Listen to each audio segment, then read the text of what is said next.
The lights flickered just as I stepped past the locked room, and a face appeared in the small, reinforced window. Wide eyes, a gaping mouth, screaming silently. I stumbled back, heart racing, but when I looked again, the glass was smeared with bloody handprints. The face was gone. The scream wasn't. I couldn't breathe. I couldn't think. All I could do was stare, paralyzed by the horror of it. This wasn't my mother. It couldn't be. And then, she moved out. That hospital room was supposed to be empty. But when I heard strange, scraping noises behind the locked door, my curiosity got the better of me. I cautiously peered through the small glass window, my heart racing. What I saw on the other side wasn't just eerie, it was something that would haunt me forever, leaving me with more questions than answers. It was supposed to be just another night at the hospital, silent, uneventful, and cold. I had become used to the stillness, the low of machinery, the flickering fluorescent lights that seemed always on the verge of burning out. The kind of night where the minutes dragged on, where the only noise came from the occasional shuffle of nurses' shoes against the tile floors or the distant beep of a heart monitor. But tonight something was different. I couldn't quite pinpoint what it was at first. Maybe it was the way the air felt thick, as if it didn't want to move, suffocating the hallway I walked down. Or perhaps it was the way the shadows seemed a little too long, the silence too heavy. It wasn't until I reached the far end of the wing that I realized what had shifted. That's when I noticed the door. It hadn't been there before. I was sure of it. In fact, I had walked this same route countless times, and never once had I seen a door in this section of the hospital. I stopped dead in my tracks, my heart suddenly hammering in my chest. The door was old, covered in rust, with an iron lock fastened tightly at its center. It didn't match the sterile, modern feel of the rest of the hospital, and the longer I stared at it, the more out of place it seemed, as though it didn't belong in this wing at all. Then I heard it, a scraping noise. At first it was so faint I thought it was just my mind playing tricks, but the longer I stood there, the clearer it became. It was coming from the other side of the door, a slow, dragging sound, something being scraped across the floor. My breath caught in my throat as I strained to listen. Who could be in there? The wing had been abandoned for as long as I could remember. No patients, no staff, nothing. I took a cautious step forward, drawn in by the unsettling noise. I could feel the hairs on the back of my neck standing on end. Sound grew louder, more frantic, as if something or someone was trying to get out. I stared at the lock, my pulse quickening. I wanted to move, to get away, but I couldn't tear my eyes away from that door. The scraping continued, louder now, echoing through the empty hallway. I shook my head, trying to rationalize it. Old pipes. Maybe a vent had come loose. I turned to walk away, but the sound only grew. Louder, more desperate, as if it were calling to me. And I couldn't help but wonder what was behind that door. The minutes seemed to drag on. I continued my rounds, but my mind kept wandering back to that door. I tried to focus on the patients, on the tasks at hand, but it was as if the hospital had become even more suffocating, more oppressive. The quiet felt different tonight, heavier somehow, as if the silence itself was watching me. I couldn't shake the image of that door, the rusted iron, the lock that seemed to glint in the dim light, and then the sound, the scraping. It was still there, even when I thought I had moved on from it. Every time I turned a corner, every time I checked a room, I could hear it in the back of my mind. It wasn't just a noise anymore, it had become a presence, something that was waiting for me to acknowledge it. The hospital was quieter than usual, its halls empty of the usual bustle. The staff had gone home, leaving only me and a handful of patients in the stillness. The silence pressed in on me from all sides, almost too much to bear. The overhead lights buzzed faintly, casting flickering shadows that danced along the walls as I walked. Every step I took seemed to echo, too loud in the dead air. I couldn't shake the feeling that I was being watched. I paused in the hallway, glancing over my shoulder, half expecting to see someone standing behind me. But the hallway was empty, the faint light casting long shadows on the floor. The only sound was the distant hum of the cooling unit down the hall. I turned back to face the abandoned wing and, without realizing it, found myself moving toward it again. The door, that damn door, was pulling me in, its presence too strong to ignore. But the closer I got, the more unsettling everything became. My footsteps felt too loud now, the air thick with an unseen weight. I glanced down the hall and saw something. A shadow. It was fleeting, just out of the corner of my eye, but it was enough to make my heart leap into my throat. I spun around, half expecting someone to be there, but there was nothing. I stood still, trying to steady my breathing, but the air felt heavier now. My pulse quickened. I glanced back down the hallway. It was empty. But I couldn't shake the feeling that I wasn't alone. And then it came the soft, familiar scrape. Closer this time. Like something or someone was just behind that door, waiting for me, waiting to make me step closer. I shivered, my skin crawling, and I forced myself to keep walking. But the scrape, the soft drag, was something heavy. Never stopped. It was always there, just out of sight, always waiting, always pulling. I couldn't stay away. The curiosity was suffocating, clawing at the back of my mind with every step I took. I had tried to ignore it too. Convince myself that there was nothing to see behind that door, but the urge to look was stronger than my fear. My legs moved of their own accord, pulling me back to that hallway, back to the locked door. I approached the small glass window on the door, my breath coming in shallow, quick gasps. There was a faint layer of dust covering the glass, and I wiped it away with my sleeve, my heart hammering in my chest. The moment my eyes landed on what was inside, the air seemed to freeze. A figure stood in the center of the room, motionless. At first I thought it was just a shadow, a trick of the light, but as my eyes focused, I realized it wasn't. The figure was tall, unnaturally tall, and its body was unnervingly still. I couldn't make out any clear details, just the dark shape of a figure standing in the center of the room. I didn't want to get closer. I didn't want to know what it was, but my feet wouldn't move. The thing in the room, if you could even call it a thing, seemed to sense my presence. Slowly it turned toward me, its head jerking to the side with a sharp, unnatural movement. And then, its eyes locked onto mine. If you could even call them eyes. They were black, hollow, endless pits that seemed to stare straight through me, deep into my soul. I felt a cold shiver race down my spine as my blood ran cold. My breath caught in my throat, and for a moment I couldn't tear my gaze away. It was like it was reaching for me with its stare, pulling me in with a force that made my skin crawl. I tried to move, tried to step back, but my feet felt heavy, like they were glued to the floor.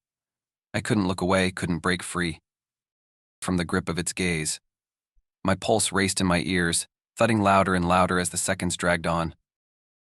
Finally, with all the strength I could muster, I tore my eyes away from the window and stumbled backward. I didn't know what I had just seen, but I was terrified. What was that thing?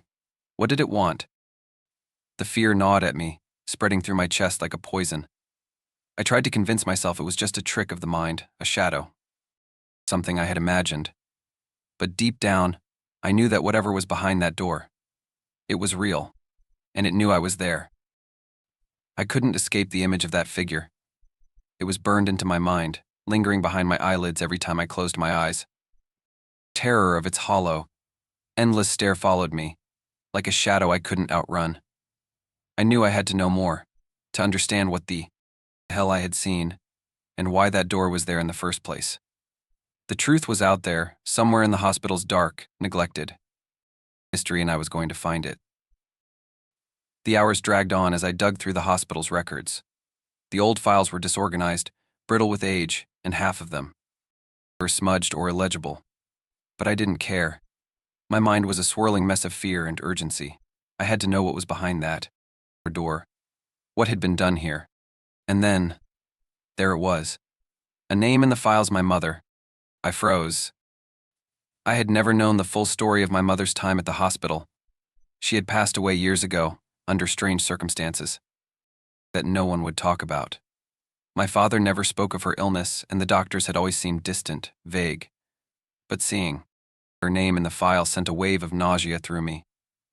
I had always felt like something wasn't right about her death, and now the unsettling truth was staring me in the face. As I sifted through the pages, I found mention of a series of unapproved medical procedures. Experimental treatments, the notes said. They were vague, but the words jumped out at me, altering the mind and body. My heart began to pound in my chest. They had experimented on her. My mother. I felt my stomach twist into knots as I read on. They had tried to control her, change her. The records didn't give many details, but the more I read, the clearer it became the procedures had failed. Horribly. And she had died shortly after, under circumstances no one would explain. Tears blurred my vision, but I couldn't stop reading. The feeling of betrayal and anger surged through me. How could they do this to her? Why hadn't anyone told me? My chest tightened, and I realized something else. I was standing in the same place where these experiments had taken place. The same wing, the same rooms. And that door? It had something to do with her. I felt it in my bones. I didn't know how I knew, but I did. The figure, the scraping. Noise, the cold dread, it was all connected to her, to that dark, twisted history. I had to go back. I had to see it through. But now, more than ever, I was afraid. The moment I stood before the door again, my heart raced. I had been here before, faced the same cold, metal barrier between me and the unknown. But now something had changed. I didn't feel the fear gnawing at my insides like before. Instead, there was a calm, almost numb detachment that settled over me, like I had already stepped too far into something I couldn't escape. My hand hovered over the security card in my pocket, the weight of it pressing against my palm. I didn't know if I was ready for this. If I was ever really ready to know what lay behind the door. But there was no turning back now. I needed answers. With a trembling hand, I slid the card through the lock, and the mechanism clicked, sending a shiver through my spine. The door creaked open, the sound slicing through the dead silence like a scream. I stepped inside, the air instantly colder, heavier. It felt like the room was holding its breath, waiting for me to make my move. The flashlight I'd grabbed flickered in my grip, casting jittery shadows on the walls. Dust hung thick in the air, thick enough to choke on. The room was claustrophobic, smaller than I had imagined, and it smelled of mold and rot, a mixture of forgotten things and death. Old medical equipment lay scattered across the floor, tools I didn't recognize. Yellowed papers were strewn around like abandoned confetti, the remnants of something long past. I moved deeper into the room, my footsteps muffled by the thick carpet of dust. The weight of the place pressed in on me, a dark, suffocating presence that I couldn't explain. The walls were peeling, the ceiling warped with age, but it wasn't the decay that disturbed me. It was the overwhelming sensation of being watched. I was not alone here. I tried to shake the feeling, but it lingered, creeping up my spine. I turned a slow circle, scanning the room, desperate to find something that would explain the discomfort gnawing at my insides. The silence felt too complete, too still. But there was something else, something in the air that was alive, a wrongness that made every hair on my body stand at attention. I wasn't just in an abandoned room. I was in the heart of something darker than I could comprehend. As I rifled through the papers, my stomach churned. Most of them were illegible, worn with age, but there were fragments that caught my eye. Pages torn from a journal. The handwriting was erratic, feverish, almost manic. The words twisted and blurred in places, but I could make out enough to understand the horror unfolding in front of me. I flipped through the pages, my hands shaking, each entry more disturbing than the last. The doctor's obsession with his patients. It was clear he referred to them as subjects, as if they were little more than objects to manipulate. My stomach twisted as I read about the grotesque experiments he had conducted, altering minds, twisting bodies, tearing apart the very essence of life and death. It was a nightmare made real. And then, I saw it. My mother's name. I froze. Her name was listed among the patients, or rather, the subjects of these abominable procedures. My throat went dry, and the world tilted around me. I wasn't prepared for this. I didn't want to know. But there it was, in black and white, the horrifying truth I had tried to bury for years. The doctor's notes detailed the procedure in sickening detail. How my mother had been chosen, selected for her resilience, for her strength. He believed he could break her. He had to. They all had to be broken, reshaped into something else. I couldn't read fast enough as the details poured out how my mother had fought, had resisted, but they had kept going. My hands were trembling now, but I couldn't stop reading. The further I went, the clearer it became. The experiments hadn't just been about manipulation, they had been about control. He had wanted to control life itself, to bend the will of the human mind and body to his own cruel desires. And my mother had been his guinea pig. His failure. I felt sick. A deep, gnawing pit opening in my stomach. The rage built up inside me, pushing at my chest, but before I could react, the temperature in the room dropped. I felt it, the air grew thick, icy cold, as if something had just walked in behind me. My pulse spiked. I whipped around, the flashlight beam slashing through the shadows, but there was nothing there. Just the peeling walls and abandoned remnants of the past. But something was wrong. The air pressed in on me. Heavy.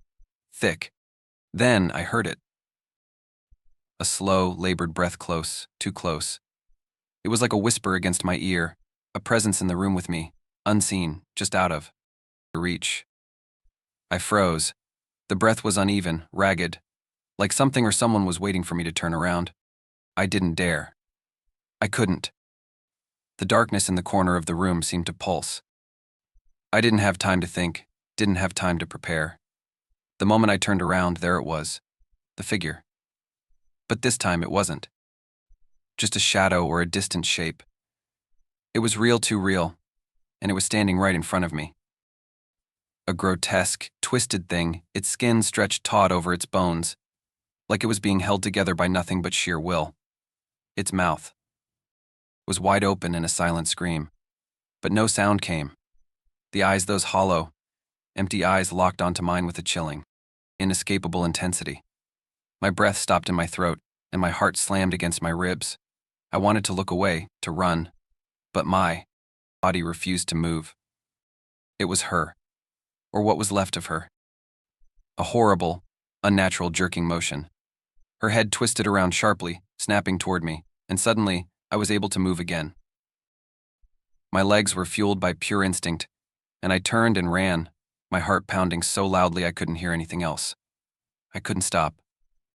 I couldn't think. Teresho.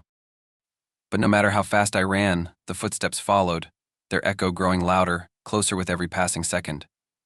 I turned corner, air after corner, but the hallways twisted and stretched, disorienting me. It felt like the hospital itself was shifting, changing, trapping me in its labyrinth. No matter which direction I went, I could feel it, the thing behind me, getting closer, its breath ragged and wet, like it was right on my heels.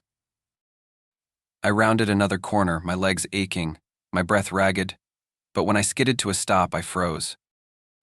There were more of them, more figures, more of the broken, twisted things that had once been people. They stood in the shadows, their faces shattered and contorted, their eyes hollow and desperate. Silent, relentless. They moved toward me, closing in. I backed up, but the walls pressed in from all sides. The hospital wasn't just haunted. It was a prison for souls torn apart, tortured, forever trapped in their broken forms.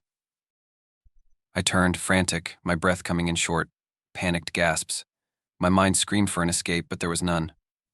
The walls of the hospital closed in tighter, the air growing colder, heavier, thick with the stench of decay. I tried to move, tried to fight the terror, clawing at my chest, but my limbs were heavy, weak. I grabbed at anything I could find, a broken syringe, a rusty pipe, but it was useless. They were too strong, too many. My hands shook as I held the pipe, the rusted metal feeling like nothing more than a toy in my grasp.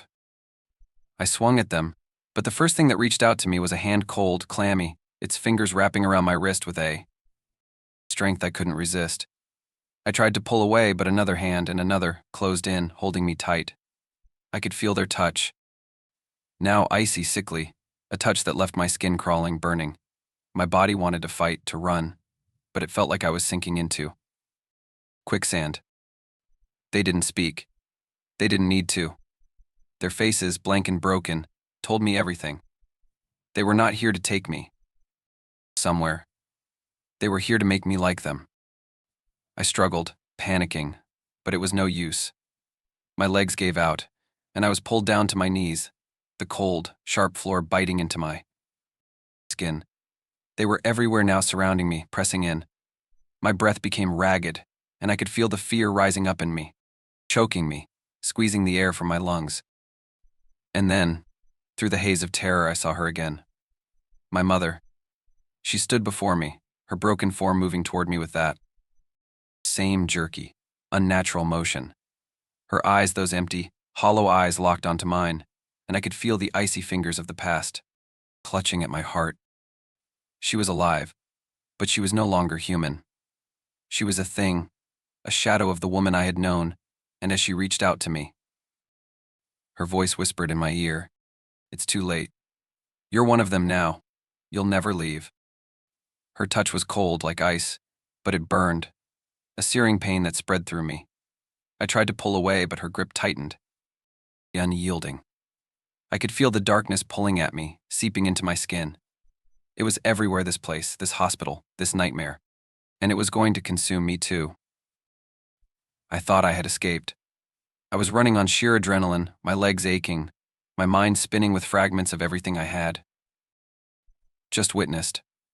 The hospital was behind me now, its broken walls, its twisted patients, all of it fading in the distance. I had crossed the threshold, left that nightmare behind. At least that's what I wanted to believe. But no matter how far I walked, I couldn't shake the feeling that something was wrong. Something followed me. I could feel it in the air, pressing against my skin like I was being hunted. My heart beat too loud, too fast, each footstep echoing through the empty night. I reached the street, the lights of the city flickering in the distance, a false sense of safety. I told myself it was over, that I was free. But as I reached for my phone, my fingers trembling, I heard something, a faint scrape. It was far too familiar. The sound of dragging, like something being pulled across the floor. My blood ran cold. The scrape that had followed me through the halls of that cursed hospital, was here again. I turned, and my breath caught. A figure stood in the shadows near the entrance to the hospital. It wasn't just any figure. It was them, the twisted things, the broken people. My mother.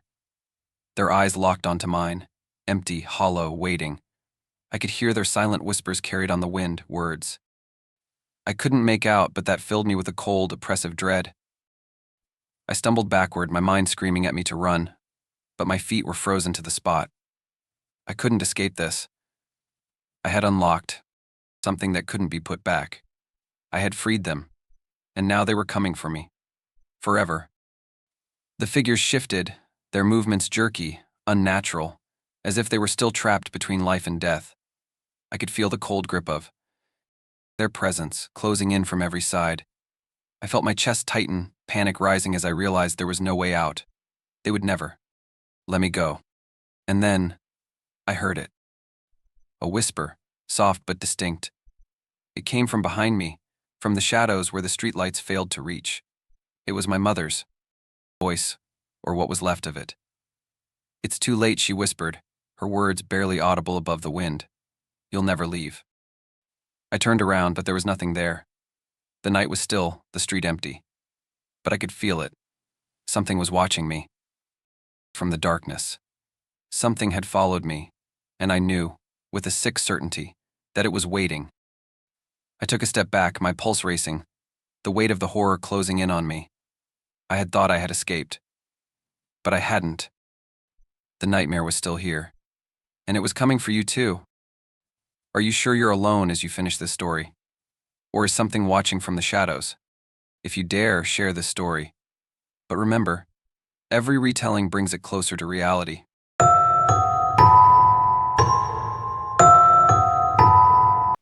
darkness swallowed me whole as I walked through the tunnel.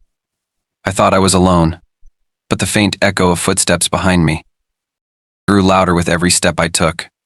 When I turned around, there was nothing, just the sound of someone breathing, too close for comfort. I had always taken the shortcut through the tunnel after work. It was quick, dark, and quiet, nothing to worry about. But tonight felt different. Maybe it was the chill that nipped at my skin as soon as I stepped inside, or the strange tightness in my chest, but something about the tunnel felt wrong. My footsteps echoed against the damp walls, too loud, too heavy, and I couldn't shake the feeling that I was being watched. I paused for a moment, glancing over my shoulder. The darkness was thick, swallowing everything behind me. Nothing, yet the sound of footsteps, a sharp, distinct crunch bounced off the stone walls, like someone was walking just behind me. I froze. No. One was there. My throat tightened, and a cold sweat began to form at the back of my neck. I tried to push it out of my mind. It was just the silence playing tricks, I told myself. But the feeling wouldn't go away. I kept walking, faster now, trying to outrun the sensation that was growing heavier with each step. I was almost at the halfway point, when I heard it again, the unmistakable sound of footsteps, closer this time. No longer an echo this time, it was real. And it was coming from behind me. I spun around, but the tunnel was empty, the darkness stretching far behind me, empty, just the echo of my breath and the cold air.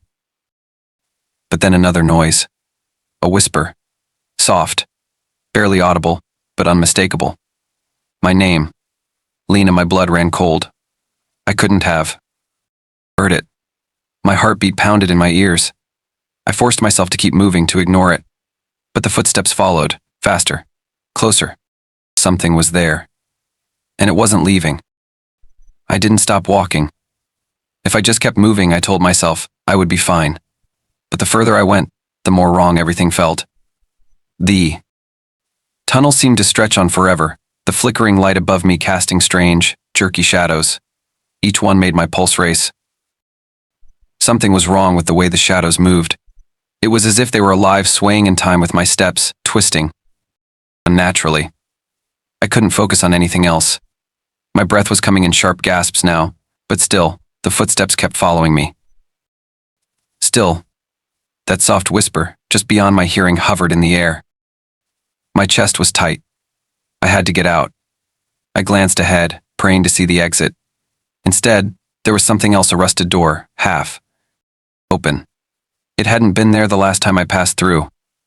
I stopped dead in my tracks, my stomach churning. Why hadn't I noticed it before? The door shouldn't be there. The walls were bare, forgotten. The tunnel had never been so full of surprises. Curiosity, or maybe just fear, pushed me forward. I needed to see what was inside. I reached for the handle. It was cold and heavy, the metal protesting under my grip. I tugged it open, and a sudden rush of air hit me, as if the room inside had been waiting for me. It was thick with dust and dampness, and the faint smell of rot filled my nostrils. A chill ran through my bones as my eyes adjusted to the darkness. Strange symbols were drawn on the walls, crude and haphazard, like they had been carved by desperate hands. But it was the silence of the room that unsettled me the most. And then I saw it, a flicker, just at the edge of my vision. A shadow moving, not in the way shadows should move. Too fast, too unnatural. My stomach dropped.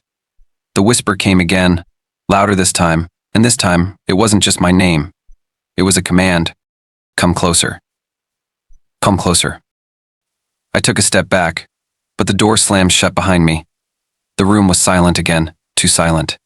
The darkness pressed in, and I felt something cold brush against my shoulder. Like fingers long, cold fingers that weren't my own. I spun around, but there was nothing. Nothing but the suffocating darkness. I ran. I had to get out. I had to get away from whatever was in there.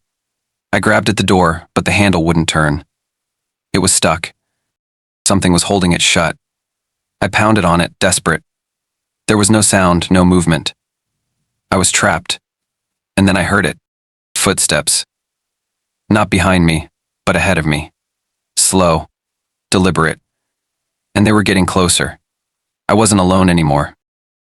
I thought the door had opened for me, offering a way out. But the moment I stepped back into the tunnel, the heavy weight of dread came crashing down on me. The footsteps started again, unmistakable, relentless. My own breath hitched in my throat as I turned, scanning the empty tunnel. There was no one behind me, just shadows flickering in the dim light. But I could feel it, someone or something was there, following me. I started walking faster, my steps quickening, my pulse hammering in my ears. The sound of footsteps behind me grew louder. No longer a distant echo, but right there, close enough to make my skin crawl. I couldn't keep up the charade. I broke into a run, the walls of the tunnel blurring around me. The footsteps matched my speed. Every time I glanced over my shoulder, the darkness greeted me with nothing. Still, the presence lingered, like a shadow at my back, pressing in on me. The tunnel twisted unnaturally, the path veering off in directions I didn't remember. The walls seemed to close in tighter, the air growing thick with something heavy. It was like the tunnel was shifting, contorting, trapping me. I stumbled as I ran, my foot catching on something unseen. The walls seemed to pulse, breathing, alive in a way I couldn't understand. Panic flooded my veins, my breath shallow and quick. I was lost utterly, hopelessly lost. And then it hit me. The tunnel wasn't just an old, forgotten passage. It was something darker. The strange markings in the room, the whispers, the way the tunnel seemed to move, it wasn't just my mind playing tricks. It was alive. It fed on fear. It thrived in this nightmare. And now, I was its latest victim. The whispers filled the space again, this time clearer than before. They weren't just echoes of my thoughts, they were words, dark and unfamiliar. Come closer, they whispered. You belong here, I tried to scream. But my voice was swallowed by the suffocating air. The sound of footsteps grew louder, and I couldn't tell if they were mine or something else's. My feet kept moving, but I was no longer sure where I was going.